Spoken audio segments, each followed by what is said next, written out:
bukanlah sebuah kemungkinan,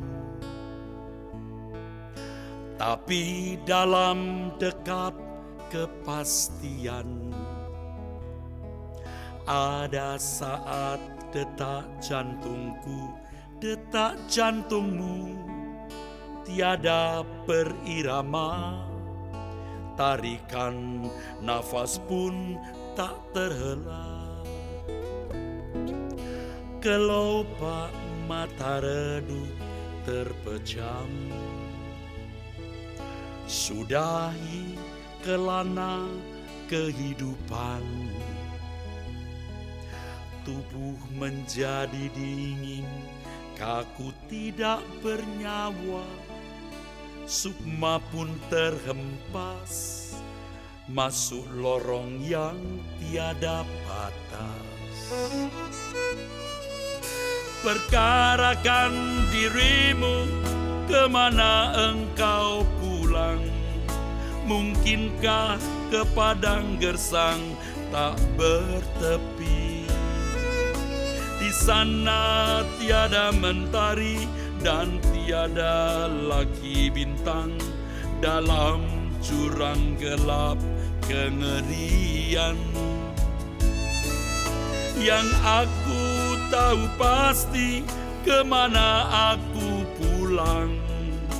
Di hamparan padang hijau tak bertepi. Tuhanlah matahariku di negeri indah Bapakku, ke sana kami pulang bersama.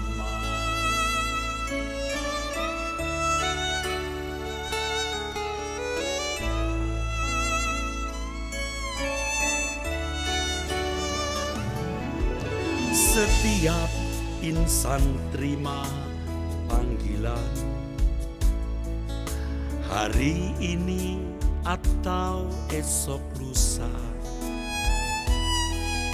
Akhir perjalanan hidupku, jalan hidupmu, tak seorang mampu menghindari bayang kematian.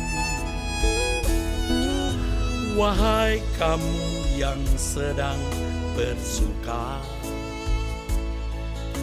dalam kewajaran anak dunia, nikmati kekayaan fana dengan cemawa.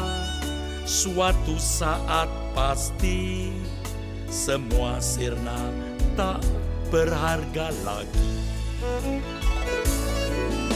Perkarakan dirimu, kemana engkau pulang?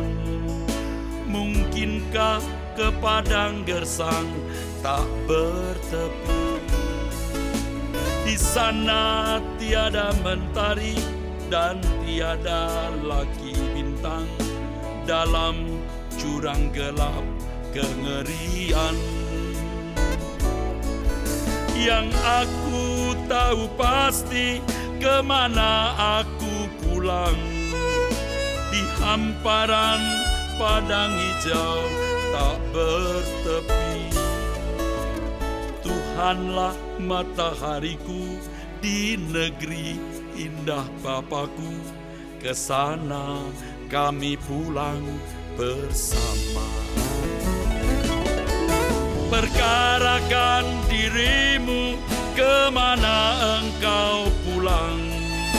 Mungkinkah ke padang gersang tak bertepi? Di sana tiada mentari dan tiada lagi bintang, dalam jurang gelap kengerian. Yang aku tahu pasti, kemana aku pulang? Di hamparan padang hijau tak bertepi. Tuhanlah matahariku di negeri indah Bapakku, ke sana kami pulang bersama. Tuhanlah matahariku di negeri indah Bapakku, ke sana kami pulang bersama.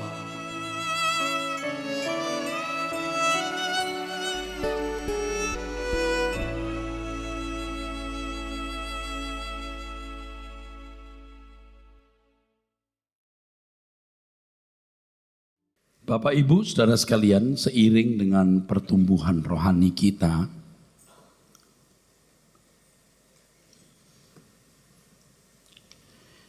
maka banyak hal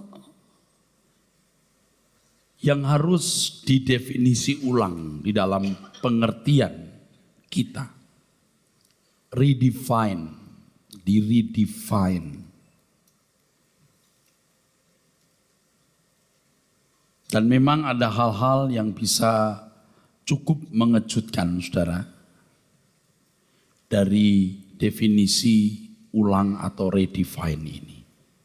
Di dalamnya termasuk pengertian menyangkal diri, kelahiran baru, mengikut Tuhan Yesus, percaya, harus di-redefine kembali.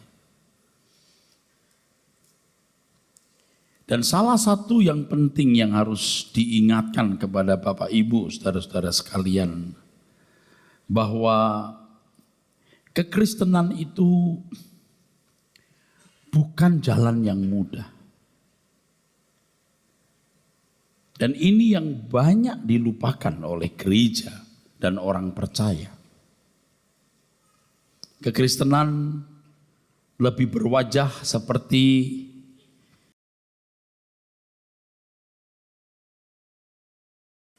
pendidikan budi pekerti. Kekristenan berubah wajah seperti tuntunan para motivator-motivator umum yang tidak berlandaskan Injil yang murni, yang pure, yang genuine, yang Tuhan Yesus ajarkan. Mari kita melihat Lukas pasal 13 ayat 23 dan ayat yang ke-24 saudara sekalian. Lukas 13 ayat 23 dan ayat yang ke-24 saudara. Demikian firman Tuhan.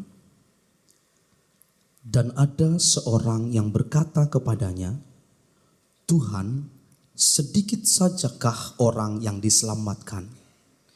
Jawab Yesus kepada orang-orang di situ, berjuanglah untuk masuk melalui pintu yang sesak itu, sebab aku berkata kepadamu, banyak orang akan berusaha untuk masuk, tetapi tidak akan dapat. Kalau ayat ini dibaca dari bahasa Indonesianya saja, bisa menimbulkan salah asumsi saudara. Ya. Coba kita lihat dari teks aslinya, ada kata-kata penting yang harus kita periksa. Baca ulang Pak, ayat 24. Jawab Yesus kepada orang-orang di situ, berjuanglah untuk masuk melalui pintu yang sesak itu. Sebab aku berkata kepadamu, banyak orang akan berusaha untuk masuk, tetapi tidak akan dapat.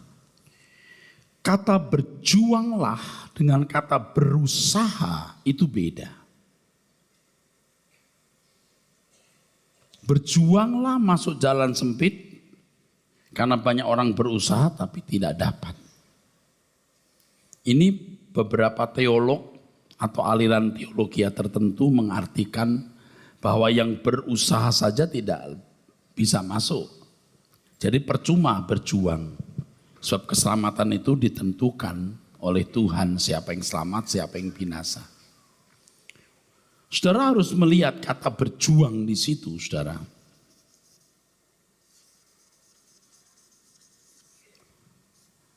Dalam bahasa aslinya agonizeste.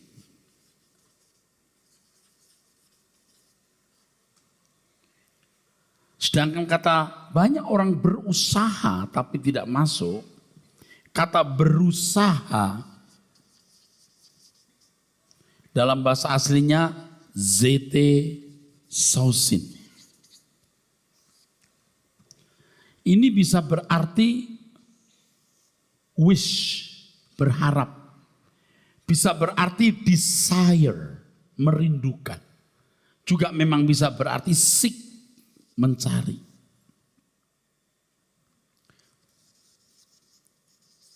Desire. Sedangkan agonisiste bisa berarti strive, berjuang. Labor fervently, kerja keras.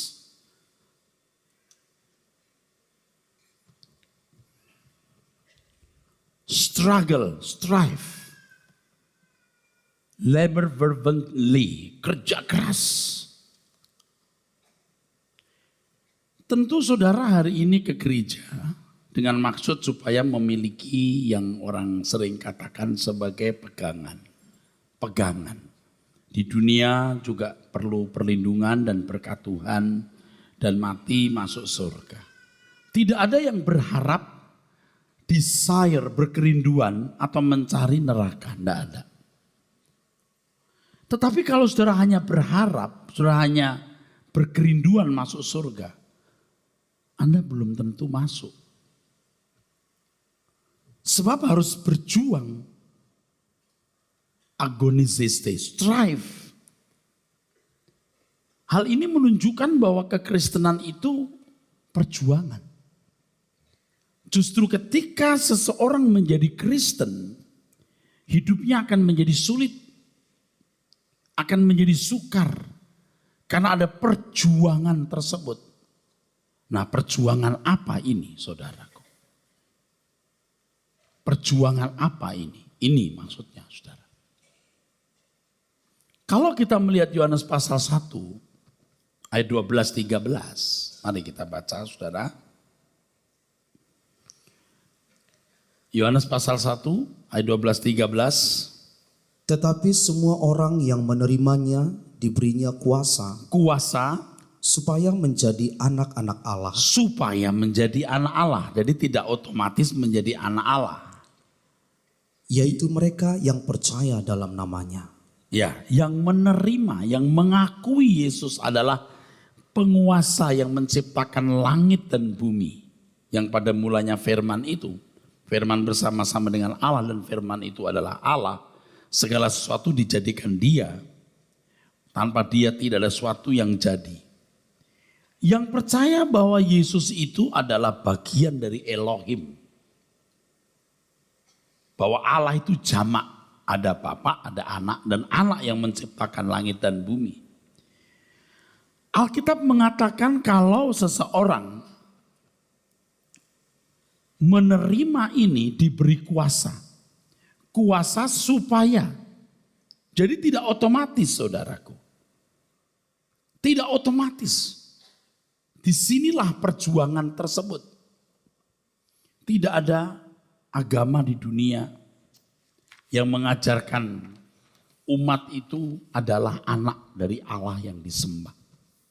Umat itu semua, bukan hanya tokohnya satu atau dua. Semua.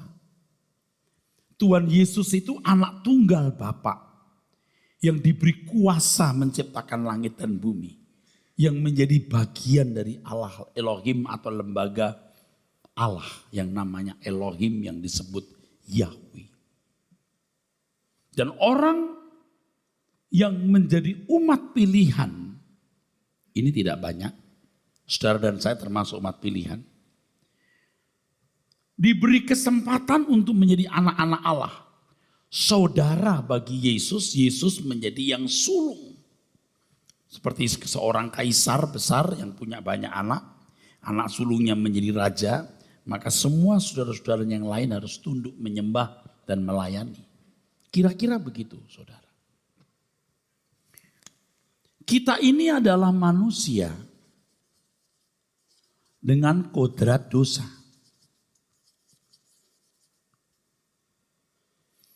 Tapi tolong dipahami bahwa maksud kodrat dosa di sini bukan dosa dalam arti umum.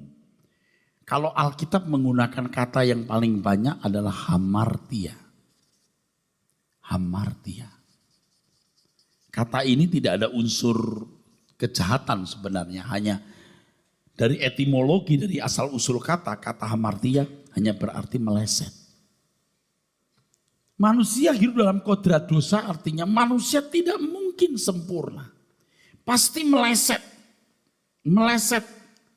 Tidak akan mampu tepat berkeberadaan seperti Allah yang kudus. Yang pikiran, ucapan, tindakannya tidak pernah meleset. Itu bagi Allah. Dan orang percaya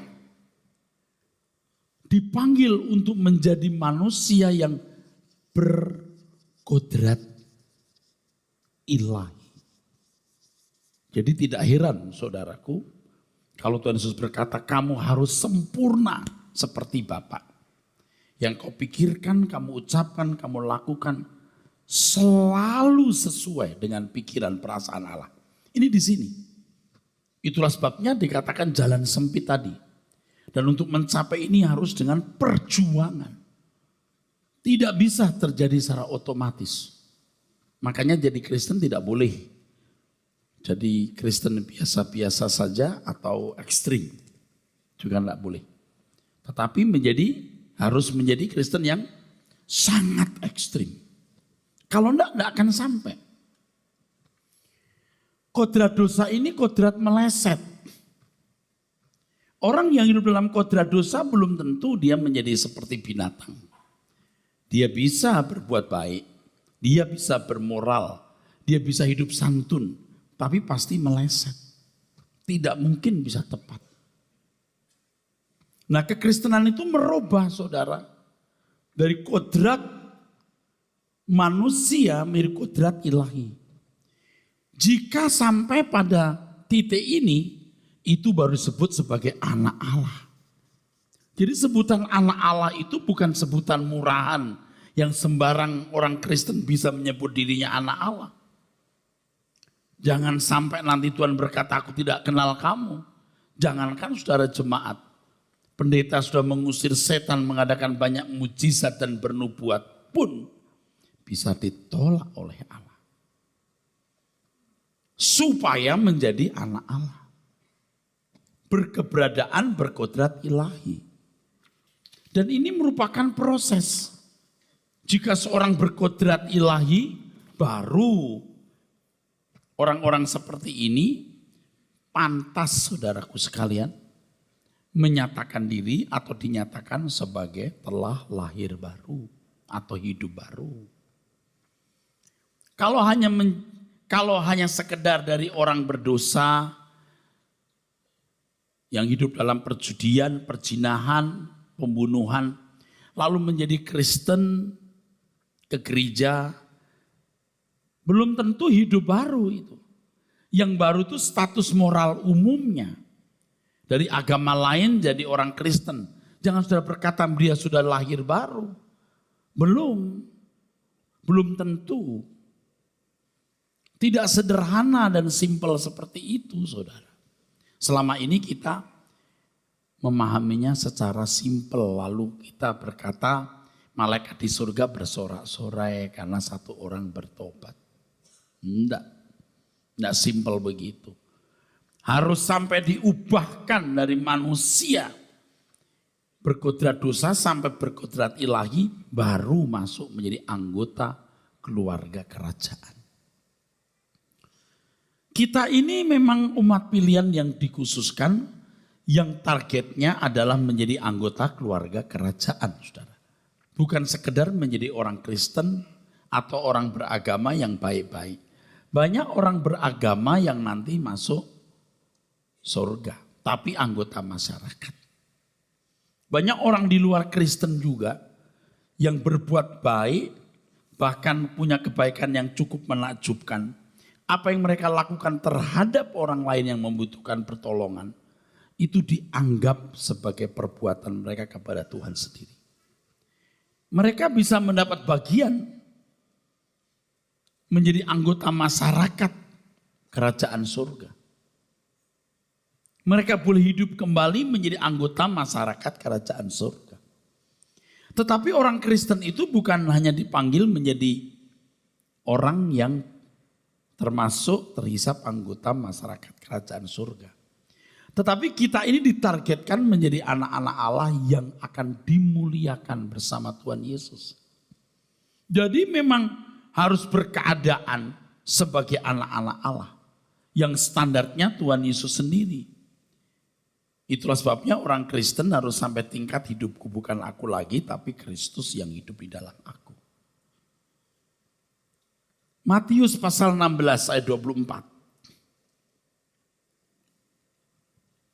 Dan hari ini saudara harus mulai meragukan diri saudara. Anda ini sudah lahir baru atau belum? Kalau untuk manusia yang hidupnya 70 tahun sampai 90 tahun rata-rata. Orang butuh waktu 9 bulan untuk di dalam kandungan, saudara. Baru lahir.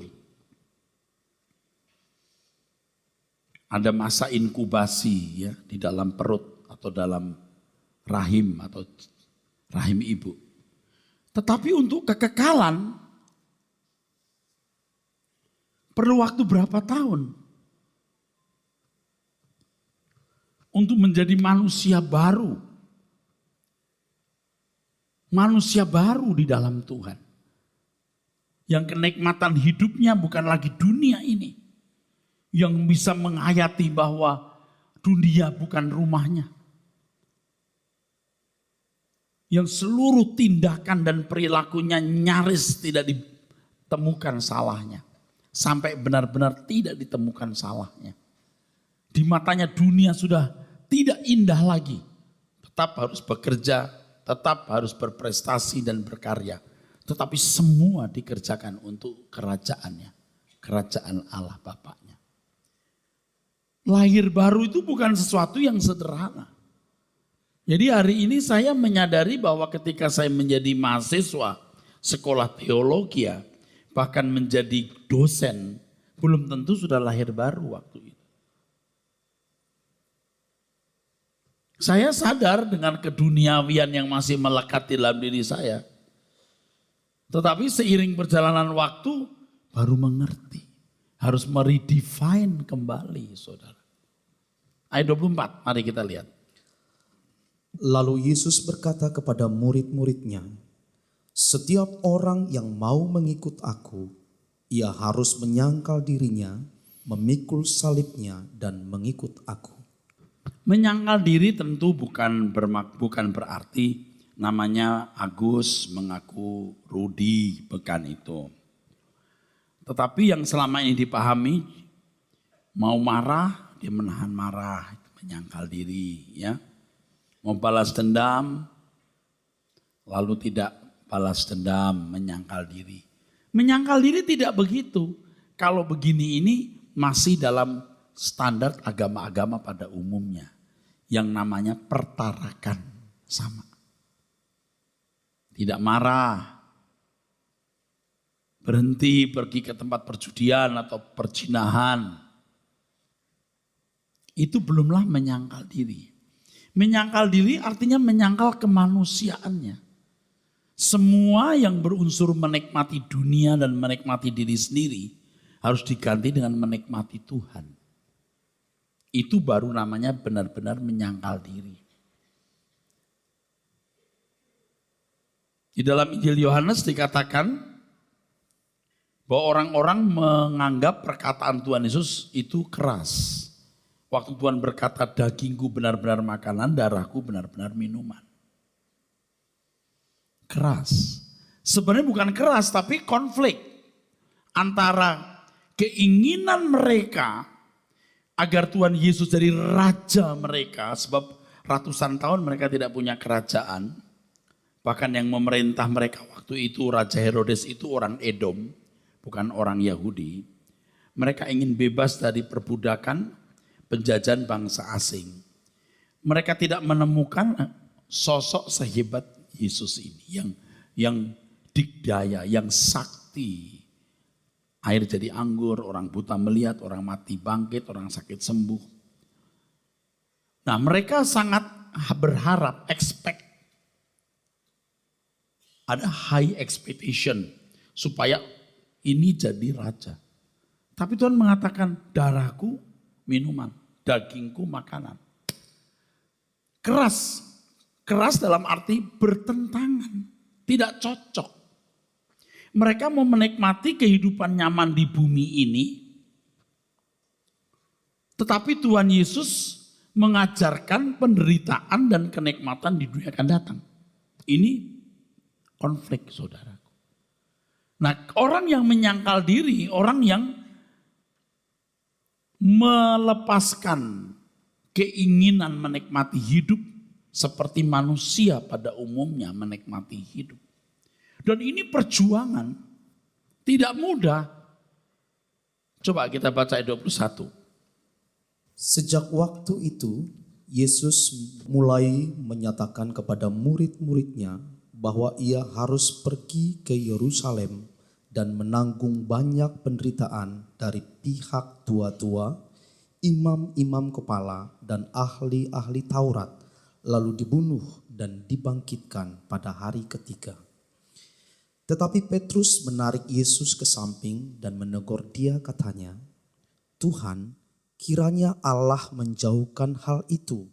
Hal itu sekali-kali takkan menimpa engkau."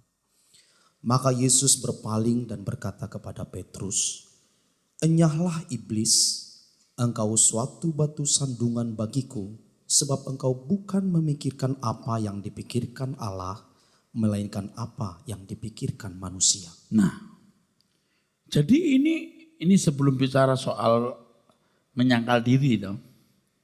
Di dalam pikiran murid-murid bahwa Allah itu menghendaki kemakmuran di bumi ini. Di mana orang menikmati hidup, menikmati dirinya, saudara. Dan ini menjadi batu sandungan. Keselamatan bisa tidak terwujud kalau orang berpola pikir demikian. Kalau dalam bahasa Yunani berpikir atau pikiran, itu naos. Tetapi kata berpikir di sini bukan naos, phroneo. Maaf, phroneo.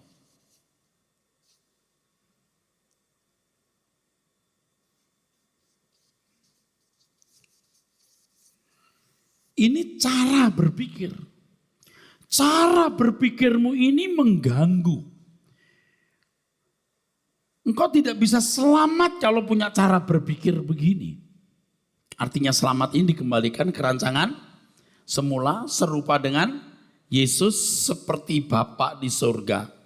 Layak dimuliakan bersama dengan Tuhan. Phroneo. Bukan nous. Kalau saya melihat benda ini hitam, itu saya berpikir. Tapi bagaimana memperlakukan warna ini, itu cara berpikir. Ini warna hitam, saya tahu, karena saya berpikir, ini hitam. Tapi bagaimana aku memperlakukan warna ini, bagaimana aku bersikap, itu cara berpikir. Ketika firman Tuhan mengatakan di Filipi pasal 2, hendaklah kamu dalam hidup bersama menaruh pikiran dan perasaan itu phroneo. Miliki cara berpikir Tuhan.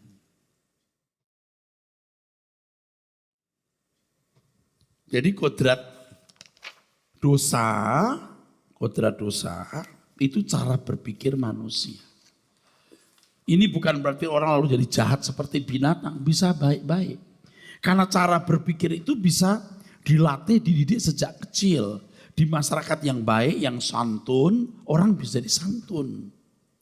Jadi cara berpikirnya memang baik, saudara. Bukan salah. Tapi tidak akan bisa tepat, sempurna seperti Bapak. Tidak akan pernah bisa. Sebab cara berpikir yang dikehendaki Allah itu cara berpikir ilahi. Tidak meleset. Dan untuk itu kerja keras. Untuk itu perlu perjuangan atau harus berjuang. Menyangkal diri. Menyangkal diri bukan hanya, wah mau berzina ini, udah mau berjudi, oh enggak mau bunuh, mau pukul orang. Bukan hanya itu. 1-2 kali you berhasil, lain waktu belum tentu berhasil. Secara fisik tidak membunuh, dalam batin dendam. Itu juga tidak tepat.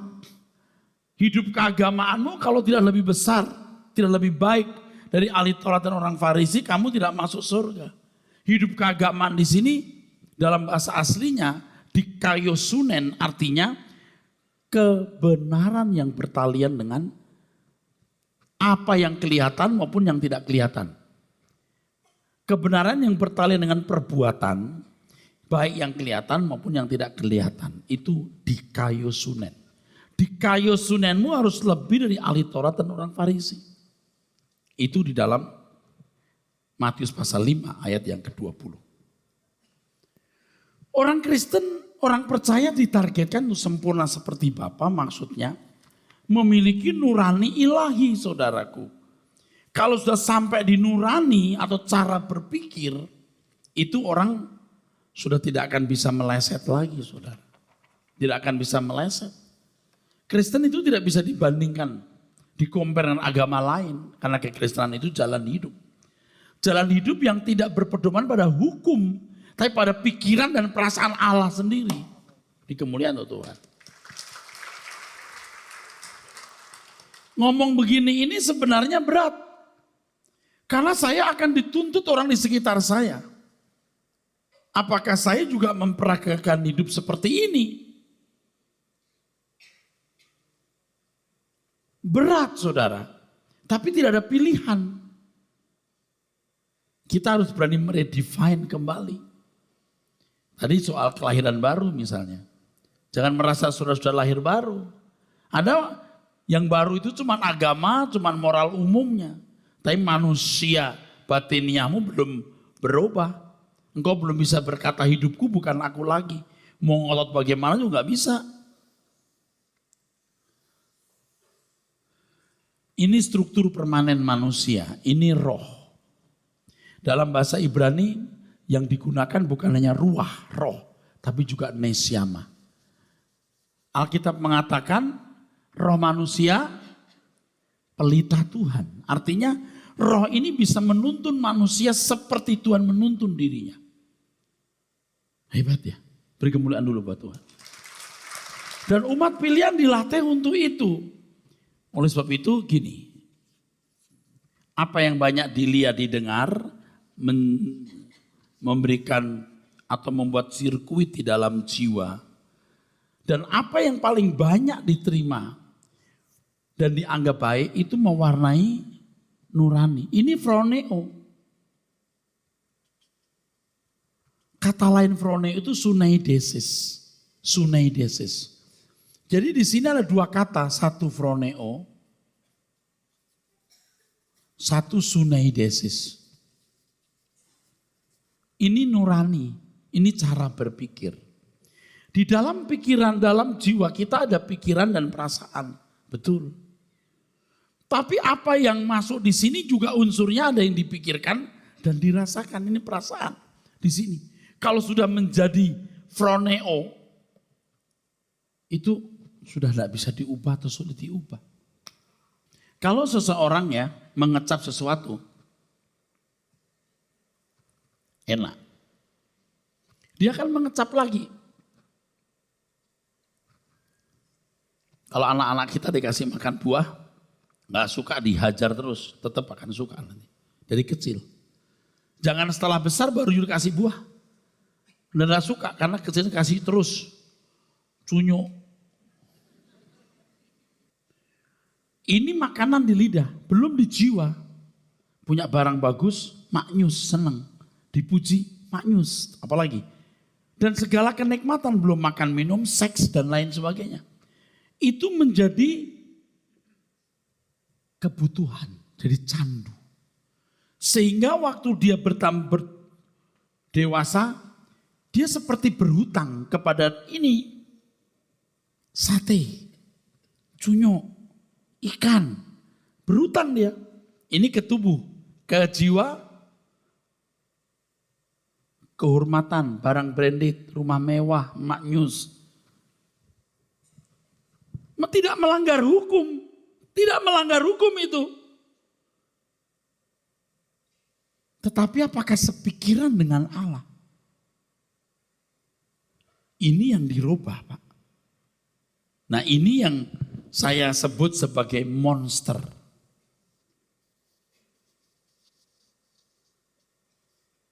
monster. Jangan, maaf ya, saya pinjam kata monster itu dalam konteks orang Kristen ya. Dalam konteks untuk membandingkan bahwa kita harus sempurna ya. Contoh yang ekstrim. Monster ini tidak selalu jahat. Kalau dari kecil dididik, kalau ketemu orang bilang good morning ya. Kalau kamu naik mobil, sebelah kanan jalan dulu. Kalau kamu jalan lurus, kalau kamu tidak jalan lurus, kamu kasih kesempatan di jalan lurus. Orang-orang barat sangat santun di sini. Saya kira waktu saya menjadi pendeta, saya itu punya monster yang baik, saudara. Saya dilatih untuk senyum, apa kabar, shalom saudara, apa kabar bu, bagaimana bapak, anak di rumah sehat. Itu monster saya. Saya kalau melestarikan monster ini, saya tidak masuk neraka, tetapi anggota masyarakat. Tetapi target orang Kristen itu bukan anggota masyarakat. Anak-anak Allah yang berkeberadaan seperti Allah. Yang harus sampai pada tingkat hidupku bukan aku lagi tapi Kristus. Nah ini yang sulit. Ini yang berat. Untuk memisahkan diri kita dengan monster ini. Tidak gampang saudara. Memisahkan dulu loh. Jadi kita bisa mengerti kalau Tuhan berkata, kalau engkau tidak melepaskan dirimu dari segala milikmu, kamu tidak dapat kudidik. Harus habis. Tidak ada harapan menikmati kebahagiaan di dunia ini. Walaupun punya segala sesuatu. Semua melengkapi untuk proses kita berubah. Kita tetap juga bisa menikmati apa yang kita miliki. Tapi tidak terperbudak, tidak terbelenggu saudara. Di sini. Ini kalau Anda tidak beri makan dengan baik, firman kebenaran, monsternya hidup. Jadi banyak orang Kristen, pendeta, aktivis baik-baik. Baik-baik, mereka juga tidak masuk neraka. Tetapi tidak menjadi anggota keluarga kerajaan. Maka doa saya hari-hari ini, beberapa minggu ini, Tuhan perkenankan aku menjadi anggota keluargamu. Anggota keluarga kerajaan surga. Tuhan, Bapakku mau sempurna seperti engkau dan serupa dengan Tuhan Yesus. Setelah doa itu gak berubah saya. Itu komitmen baru dilatih. Dan Allah bekerja dalam segala hal mendatangkan kebaikan. Dan saya lihat orang-orang yang saya kasihi di sekitar saya. Kadang-kadang dibawa Tuhan kepada keadaan-keadaan yang sulit. Saya diam-diam tuh karena mau komplain, Tuhan kenapa? Setelah ikut saya jadi susah begini orang ini, orang itu. Tapi yang kemudian tahu jawabannya adalah begini saudara. Tidak bisa dia kubengkokkan kalau dia tidak kupanasi. Harus dipanasi baru jadi bengkokkan. Tuhan pasti kok akan tolong. Namun demikian kalau nggak nurut tidak akan jadi juga saudara ini. Tidak akan berubah monsternya. Saya bicara ini sebagai orang yang masih punya monster. Monster di dalam diri saya ini masih hidup saudara. Saya dalam proses terus supaya monster saya ini mati. Kalau saya khotbah bukan sekedar karena saya mau khotbah. Saya ingin perasaan Allah, pikiran Allah dihadirkan dengan tulus.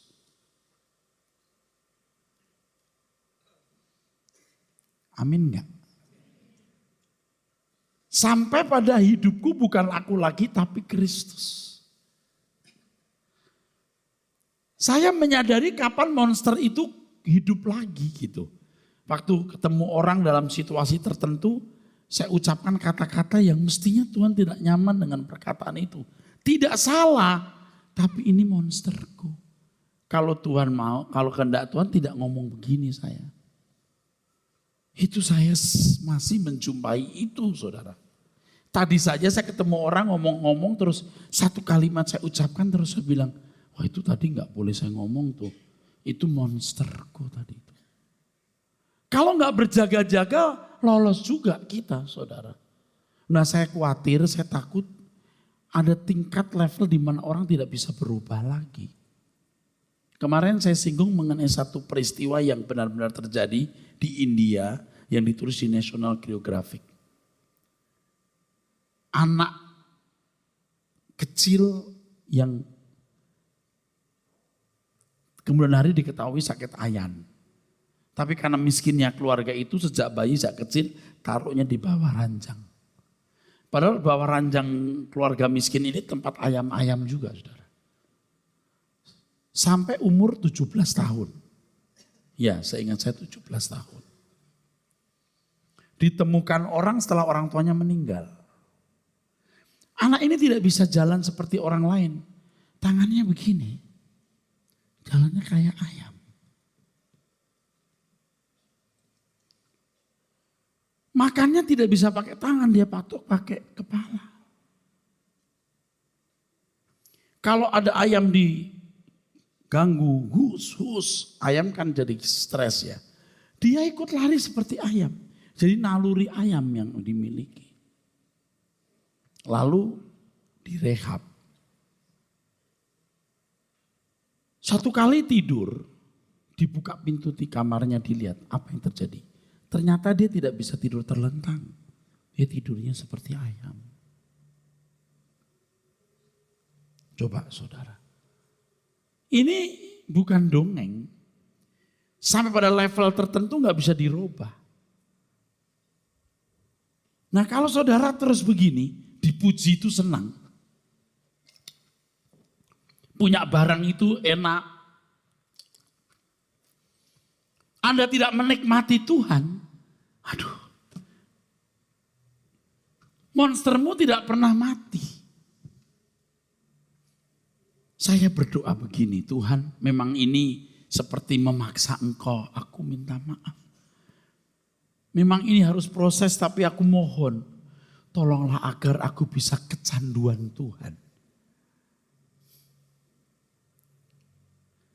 Jadi tidak mudah ternyata mengatakan ini dengan tulus. Kaulah Tuhan hasrat hatiku, ku rindu menyembahmu. Menganggap tinggi, bernilai, menyembah. Hasrat hatiku.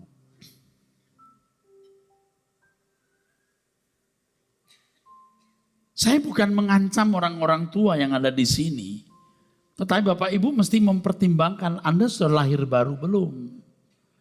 Kalau saudara melihat dunia masih indah, Anda mau menikmati dunia, senang dengan barang-barang branded, Anda bangga dengan masa lalu Anda hebat, Anda belum lahir baru.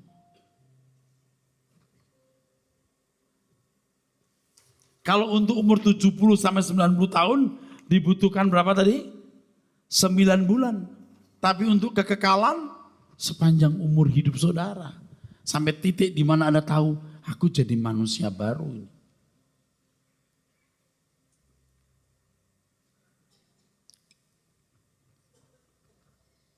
Sebelum saya teruskan, saya mau tanya, saudara mengerti? Saudara memahami yang saya katakan?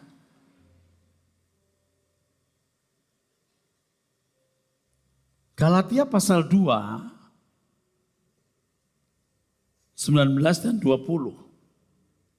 Sebab aku telah mati oleh hukum Taurat untuk hukum Taurat, supaya aku hidup untuk Allah. Ya, tidak lagi hidup di bawah bayang-bayang hukum. Ya, seperti orang beragama pada umumnya. Terus. Aku telah disalibkan dengan Kristus. Ya. Namun aku hidup, tetapi bukan lagi aku sendiri yang hidup, melainkan Kristus yang hidup di dalam aku. Nah, hidup di dalam Kristus, itu kalau Kristus hidup di dalam saudara. Hidupku bukan aku lagi tapi Kristus. Kalau saya berkata, Bro, apa kabar? Tuhan memberkati.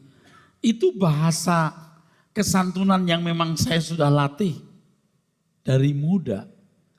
Tetapi bagaimana aku menyalami orang, di mana tubuhku menjadi alat peraga Tuhan, jiwaku menjadi bejana tempat pikiran perasaan Allah dialirkan. Itu masalahnya. Saya berkhotbah seperti ini dengan perasaan Tuhan yang mengalir, atau karena aku memang harus berkhotbah dengan banyak manipulasi yang saya bisa buat di dalamnya. Ini hal yang pelik, saudaraku. Maka saudara harus bisa membedakan dulu, memilah. Ini monsterku. Ini pikiran perasaan Tuhan. Makanya saudara, selama ada kesempatan bisa kebaktian mendengar firman seperti ini, saudara harus hadir. Rasakan kehadiran Tuhan sampai bisa menikmati Tuhan, saudara. Kalau saudara berkata, Pak, saya yang penting masuk surga lah Pak, kalau jadi tukang sapu di sana ya nggak apa-apa. Saudara, itu melukai hati Tuhan.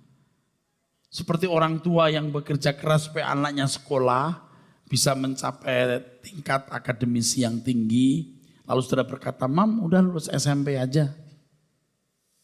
Papa mama bisa sekolahkan sampai S3. Dia cuman SMP saja. Nah, ya itu contoh sederhana yang bisa tidak tepat. Nah, Tuhan Yesus mati di kayu salib itu memberikan kuasa supaya menjadi anak Allah.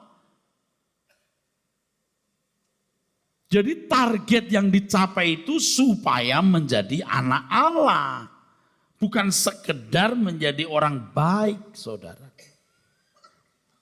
Nah, kita kembali di Matius pasal 16 tadi, ayat 22. Tetapi Petrus menarik Yesus ke samping dan menegur dia. Review, menegur, ini kurang ajar sebenarnya. Terus. Tuhan, kiranya Allah menjauhkan hal itu. Hal itu sekali-kali takkan menimpa engkau. Saudara,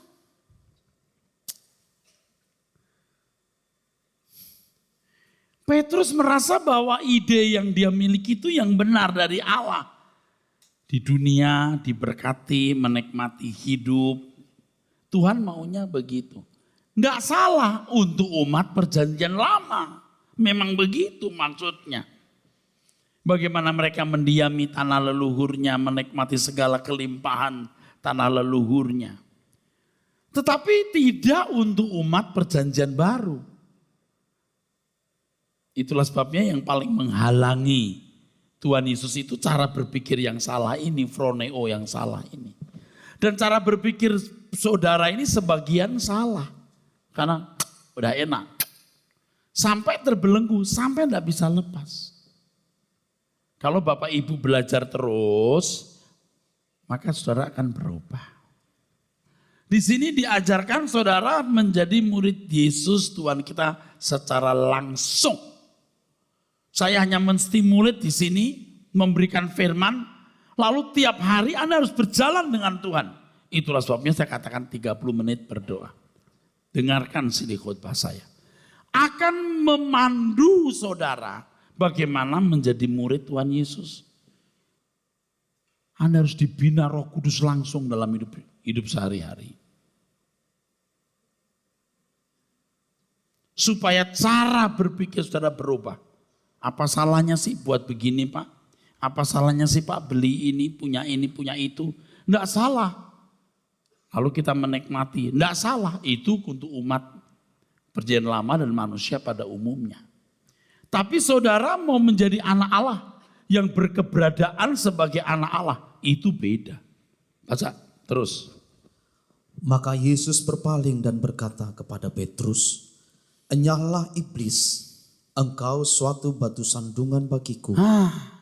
Terus? Sebab engkau bukan memikirkan apa yang dipikirkan Allah, melainkan apa yang dipikirkan manusia." Nah, standar kita itu apa yang dipikirkan Allah. Froneo-nya Allah.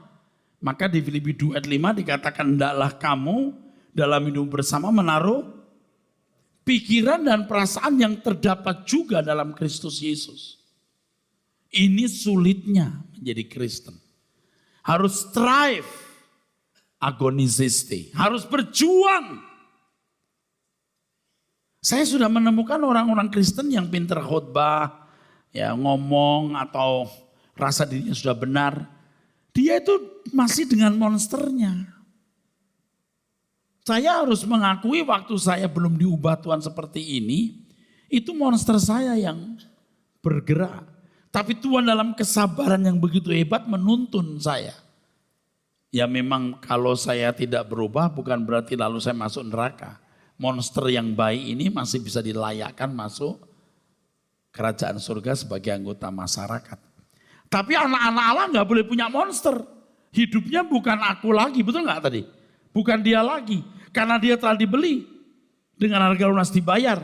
Kalau dia menggerakkan hidupnya, itu dia harus menjadi alat Allah. Jiwanya menjadi bejana Allah, mengalirkan pikiran dan perasaannya. Dan inilah kebenaran yang saudara harus pahami.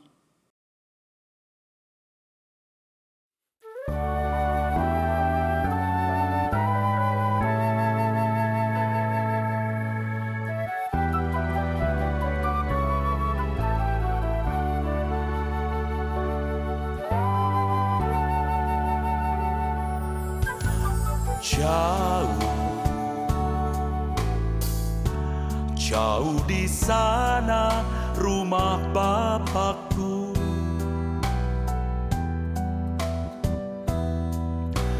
indah di belakang langit biru.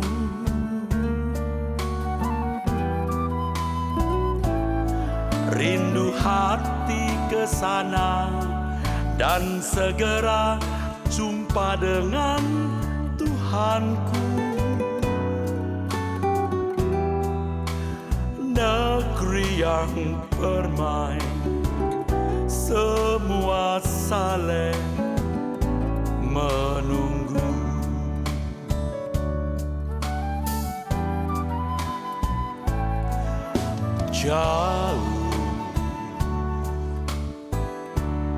Jauh di sana rumah Bapakku,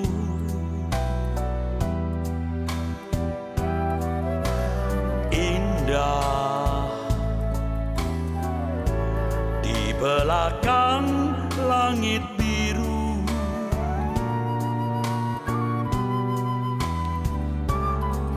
Rindu hati ke sana dan segera jumpa dengan Tuhanku. Negeri yang permai, semua saling menunggu.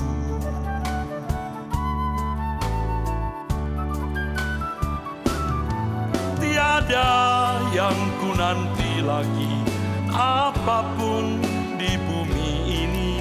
Rindu hatiku pulang ke sana. Di sisa hari-hariku berbuah-buah bagimu, tanda cinta dan kerinduanku.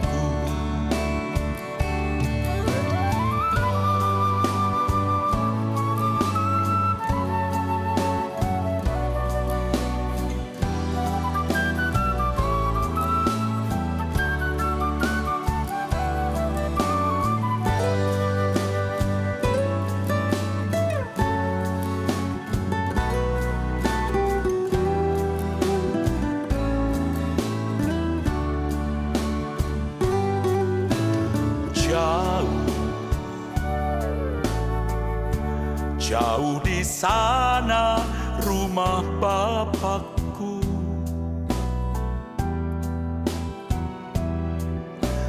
indah di belakang langit biru.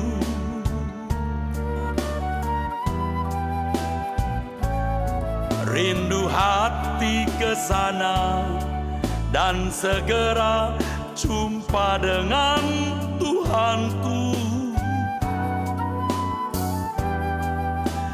Negeri yang permai, semua saling